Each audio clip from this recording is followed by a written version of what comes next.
once again, the Secret Service now acting director in front of the Senate. And, I mean, this is just one of those things where when you watch it, this kind of a clown show, you just think, how is this how we do things? This guy is now the acting director. Well, he should have been fired before the one who resigned. Yep. This one's more responsible, most likely more responsible for what happened that day than she was. I mean, she's sitting up there in the comfy office and, signing off on the paperwork, or maybe she doesn't even know what the hell's going on. Who knows? So she resigns, doesn't get fired. And now this guy takes over and he comes to testify today, and he's more culpable than she is. I mean, he was stunning today. I've never seen someone beclown themselves quite like this guy did. And I had the pleasure and privilege of watching this on Dan Bongino's podcast, where he rolls it and chimes in, because Dan Bongino was a Secret Service agent. And he would say, nope, that's a lie. That's a deception. That's a pivot. And at one point, he goes, that's a very clever response to dodge responsibility. Senator Cruz asked the question, how many agents were there for President Trump? And the guy responds, well, we had such and such blank agents, because there's different agents. There's different levels. There's the ones that walk with the president, and then there's a second tier and a third. So he dodges the question while not really lying. He says, well, he had the same amount as Joe Biden.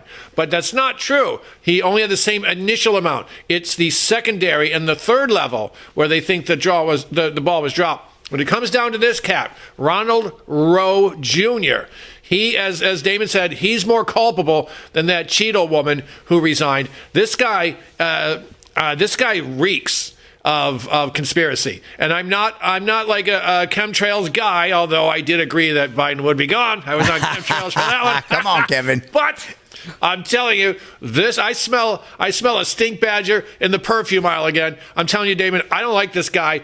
I think he's a piggy, and I think he needs to. They might need to charge him. I mean, you look at this guy's history, by the way. Mike Davis pointed out today, I believe, don't let this guy fool you that he's some career nonpartisan law enforcement guy. This guy worked for Barack Obama.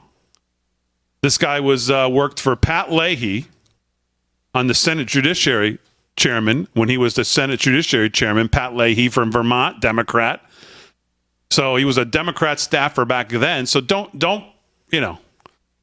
buy the baloney that this guy's some partisan. I mean, his testimony today. Somebody says to him, I don't know if it was Hawley or somebody says, well, this guy was able to fly a drone without any problems. Why weren't you guys flying a drone? They had the drone there. They couldn't fly it because they had bandwidth problems. Yeah. Yeah. You had what? Bandwidth problems. Come on. And then they say, well, yeah, we had this guy on. We had pictures of him that were sent around, but we never could confront him because he just evaded, like the guy's Tom Cruise in Mission Impossible. He evaded law enforcement for 40 minutes or whatever it was.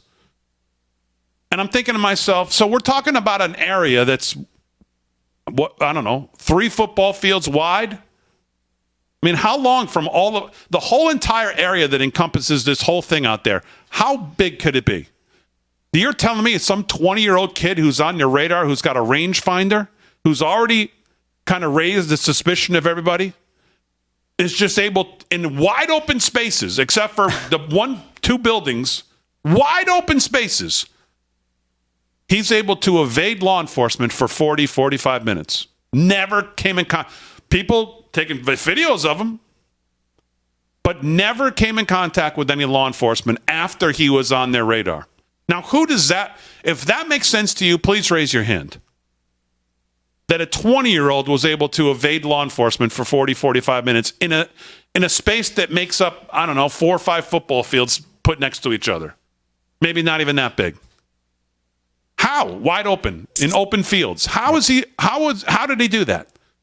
flew a drone. We couldn't fly a drone, bandwidth problems. He just was able to avoid everybody, get on top of this building that's unmanned, and he's with a weapon, and is able to fire off 8 shots, one that almost killed the former president.